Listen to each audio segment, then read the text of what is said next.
Hello students, I am Farhan Mir. Welcome back to our channel. Let us start with type number 3। अब ये case में ना अपने को प्रॉब्लम में बोला जाता है कि जो प्रॉब्लम है ना उसको पोलार में कन्वर्ट करो और उसके बाद उसको इवैल्यूएट करो। ठीक है, पोलार में कन्वर्ट करने का मतलब क्या होता है? देखो, अपने को जो गिवन प्रॉब्लम रहेगा ना वो कार्टेशियन में दिया रहेगा। सबसे पहले उसको पोलार में कन्वर्ट करना है। इसका मतलब ये है कि आपका जो प्रॉब्लम है ना वो एक्स वाई में रहेगा, इसको अपने को किस में कन्वर्ट करना है? आर एन थीटा में कन्वर्ट करना है। ठीक है, और इसके लिए ना कुछ सब्स्टिट्यूशन है जो आपको हमेशा याद रखना पड़ेगा, मतलब फिक्स है। अगर आपको ऐसा और मेन प्रॉब्लम में मेंशन रहता है, ठीक है, तो ऐसा नहीं कि कब करना है, वो बोला रहेगा चेंज कन्वर्ट करो पोलर में एंड इवेलुएट करो।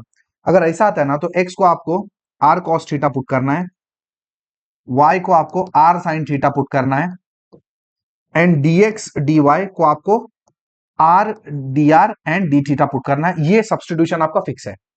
अब इसके बाद अगर आप पोलर की बात करो ना, देखो अभी तक हमने कौन सी स्ट्रिप देखी थी? हमने ऐसी स्ट्रिप देखी थी जो पैरेलल टू वाई एक्सिस है ना, इस पे पूरी अपनी कहानी कर चुके हैं। ऐसी हमने स्ट्रिप देखी थी जिसमें पैरेलल टू एक्स एक्सिस होता है। ठीक है, ये पूरी कहानी हमने ऑलरेडी की हुई है ना, पूरा अपने पास ये सब कुछ हो चुका है। अब ये केस में क्या होता है पता है? आपको ना रेडियल स्ट्रिप लेनी पड़ती है, रेडियल स्ट्रिप। ठीक है, अब रेडियल स्ट्रिप आपकी कैसी होती है? ये देखो ऐसी होती है। ये होती है आपकी रेडियल स्ट्रिप, कुछ इस तरीके से आप स्ट्रिप लोगे। ठीक है, और ये स्ट्रिप कैसे मूव होगी? ये स्ट्रिप ना ऐसे मूव होती है, सर्कुलर वे में मूव होती है, सर्कुलर फैशन में मूव होती है। तो इस तरीके से आपको स्ट्रिप लेना है यहाँ पे। तो यहाँ पे वो झंझट नहीं है, आईसी लेना है तो एक्स इक्वल टू लिखना है, वाई इक्वल टू लिखना है, एक्स इक्वल, ये सब यहाँ पे लफड़ा नहीं है। यहाँ पे आपका फिक्स है। यहाँ पे आप लिखोगे आर इक्वल टू, यहाँ पे आप लिखोगे थीटा इक्वल टू, खत्म। है ना? जो आपका ये जो स्ट्रिप था, अगर आप ऐसी स्ट्रिप ले लेते, ये देखो ये स्ट्रिप ले लेते तो यहाँ पे एक्स, वहां पे वाई, ऐसी लेने पे एक्स वाई, ऐसा यहाँ पे कुछ लफड़ा नहीं है। यहाँ पे फिक्स है, ऐसी स्ट्रिप आपने लेनी है। बाहर आपका आर आएगा और यहाँ पे थीटा आएगा। तो ये कुछ चीजें आपको पता होनी चाहिए। इसी हिसाब से हम लोग ना प्रॉब्लम को सॉल्व करने वाले हैं। ठीक है, तो चलो स्टार्ट करते हैं, ये प्रॉब्लम को सॉल्व करते हैं।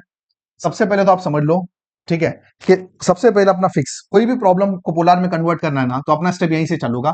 Put x equal to r cos theta and y is equal to r sine theta and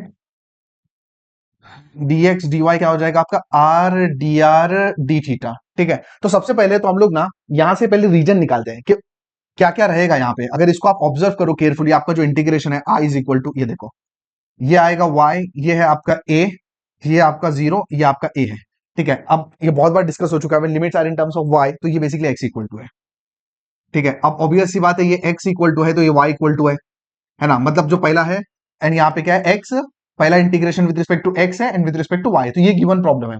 सबसे पहले अपने को क्या करना पड़ेगा मालूम है? अपने को रीजन बनाना पड़ेगा। जब आप रीजन बनाओगे उसी के बाद तो आप रेडियल स्ट्रिप लोके नया लिमिट्स आपको मिलेगा। देखो, change the order of integration में आपने क्या किया था? आपने ऐसा प्रॉब्लम उठाया था, प्रॉब्लम से आपने रीजन बनाया था और उसके बाद इसकी ऑर्डर को चेंज कर दिया था। मतलब अगर यही प्रॉब्लम चेंज द ऑर्डर होता तो पहला integration with respect to x है, बाद में वाई है, तो इससे आप रीजन बनाओगे और उसके बाद उसके ऑर्डर को बदल दोगे, मतलब पहला वाई एंड बाद में एक्स। अब यहाँ पे क्या करना है? पहला स्टेप आपका सेम है, आपको पहले तो रीजन बनाना पड़ेगा। रीजन बनाने के बाद वहां पे जो ऑर्डर चेंज करते थे, उसके बाद रीजन बनाने के बाद अपने को यहाँ पे इसको पोलर में कन्वर्ट करना। कैसे होगा? देखो, सबसे पहले तो रीजन बनाओ। अब रीजन बनाने की कहानी तो ऑलरेडी मैं आपको लास्ट टाइम बता चुका हूं ना। देखो, y is equal to a, y is equal to 0 and x equal to y and x equal to a, ये चार चीजें। तो सबसे पहले चलो इसको आइडेंटिफाई कर लेते हैं, बना लेते हैं। x इक्वल टू वाई, ये 45 डिग्री की लाइन है आपकी, ये हो गया आपका। Next, y is equal to a, ये लाइन होगी आपकी, ये y is equal to a है, ये y इज इक्वल टू 0 है, और ये x इक्वल टू ए है। एंड ऑब्वियस सी बात है, ये पॉइंट आपका a कॉमा ए होगा, है ना, क्योंकि यहाँ पे y और a का इंटरसेक्शन पॉइंट है। अब रीजन कौन सा आपका? सेम कॉन्सेप्ट पहले से जो आपने चेंज ऑफ ऑर्डर में किया था ना, सेम कॉन्सेप्ट। ये देखो, आपकी जो ओरिजिनल स्ट्रिप है वो पैरेलल टू क्या होगी? पैरेलल टू एक्स एक्सिस होगी। ठीक है, एंड इसका लोअर पार्ट किस पे? x इक्वल टू वाई पे, और अपर पार्ट किस पे? x इक्वल टू ए पे। मतलब लोअर पार्ट इस पे है, अपर पार्ट इस पे, मतलब basically we are talking about this region. Are you clear with this? And कौन सी रेंज में? 0 से a, यहाँ पे y 0 है, यहाँ y a है। ये पार्ट अभी तक change the order of integration जैसा ही हुआ है। रीजन हमने आइडेंटिफाई किया है। चेंज द ऑर्डर में हम क्या करते थे? ओरिजिनल x में है ना, तो हम क्या करते थे? y में करना है तो strip parallel to y axis लेते थे। लेकिन यहां पे अपने को स्ट्रिप कैसी लेनी पड़ेगी? अगर आपको पोलर में कन्वर्ट करना है तो आपको रेडियल स्ट्रिप लेनी पड़ेगी, रेडियल, जो कैसे मूव होगी? ऐसे मूव होगी। ठीक है, अब इसमें देखो, ये स्ट्रिप नीचे कहां तक जा सकती है? अगर आपको इसको ये रीजन कवर करना है, ट्राइंगल कवर करना है, तो नीचे यहां तक जाएगी, बराबर है। अब यहां पे जब ये स्ट्रिप मूव होगी, देखो, तो ये स्ट्रिप का लोअर पार्ट किस पे? वो तो हमेशा इसी पे है ना। अगर ये स्ट्रिप ऐसे मूव होगी तो लोअर तो कभी चेंज हुआ ही नहीं ना, लोअर तो यहीं पे है आपका, आर इज इक्वल टू 0 पे है। अपर किस पे? ये देखो, अपर ये लाइन पे ही है ना। देखो ना, यहां से अगर जब मूव होगी, ऐसे मूव होगी, तो भी अपर तो हमेशा इसी लाइन पे रहेगा ना, ये वाली लाइन पे। तो ये वाली लाइन पे सबसे पहले ना अपने को पोलर में निकालना पड़ेगा।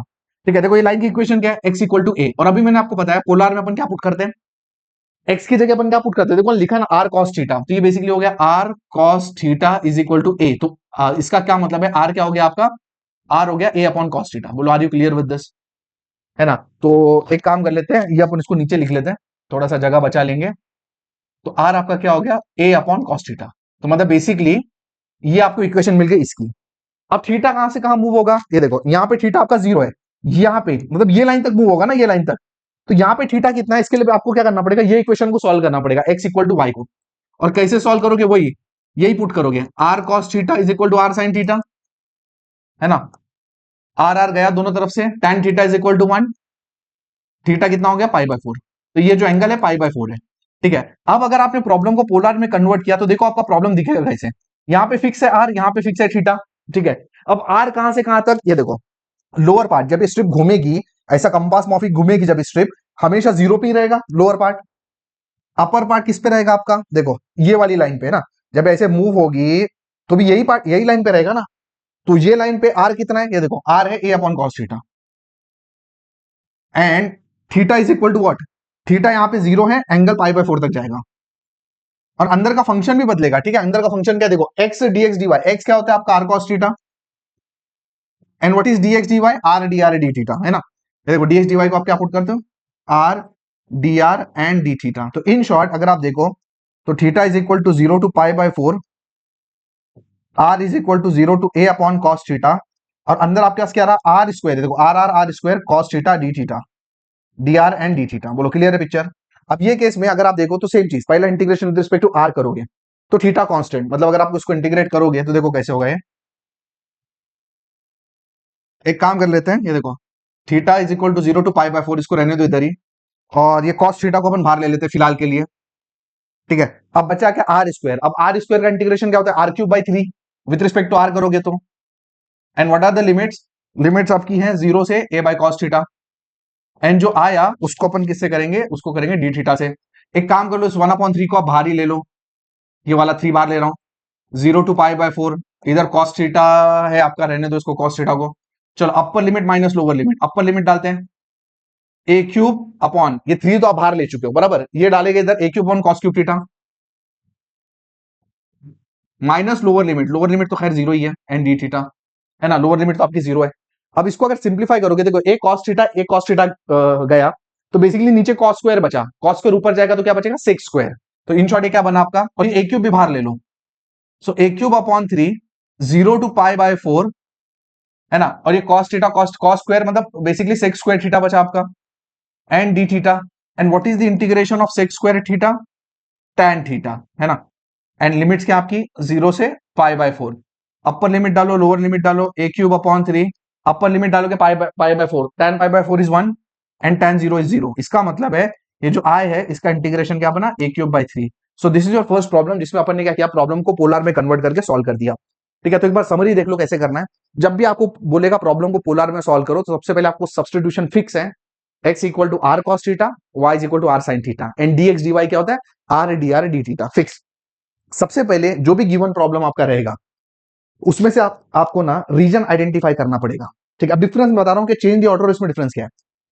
गिवन रीजन आपको पहले तो लिमिट्स लिख के गिवन रीजन ड्रॉ करना पड़ेगा, और रीजन पहले तो आइडेंटिफाई करना पड़ेगा। तो चेंज द ऑर्डर में अपन क्या करते थे, एक बार अपना रीजन आइडेंटिफाई हो गया तो ओरिजिनल स्ट्रिप अगर पैरेलल टू एक्स थी तो पैरेलल टू वाई करके चेंज द ऑर्डर करते थे। बट एक बार रीजन यहाँ पे बन गया ना, तो यहाँ पे एक्स वाई का लोचा नहीं है, यहाँ पे सीधा आपकी जो स्ट्रिप रहेगी रेडियल रहेगी, उसके हिसाब से लिमिट बनेगी एंड सॉल्व होगा। तो ऑलमोस्ट चेंज द ऑर्डर जैसा ही है, बट चेंज द ऑर्डर में आप एक्स वाई को वाई एक्स ऐसा चेंज करते हो, यहाँ पे प्रॉब्लम को रेडियल में कन्वर्ट करके सॉल्व करना है। I hope this problem is clear. If you still have doubt, don't worry. This is your first example. We will solve number of problems and the concept will be very clear to you. अगर समझ में आ गया ना problem, तो video को like करो, channel को subscribe करो और वीडियो को अपने दोस्तों के साथ शेयर करो। Thank you for watching this video.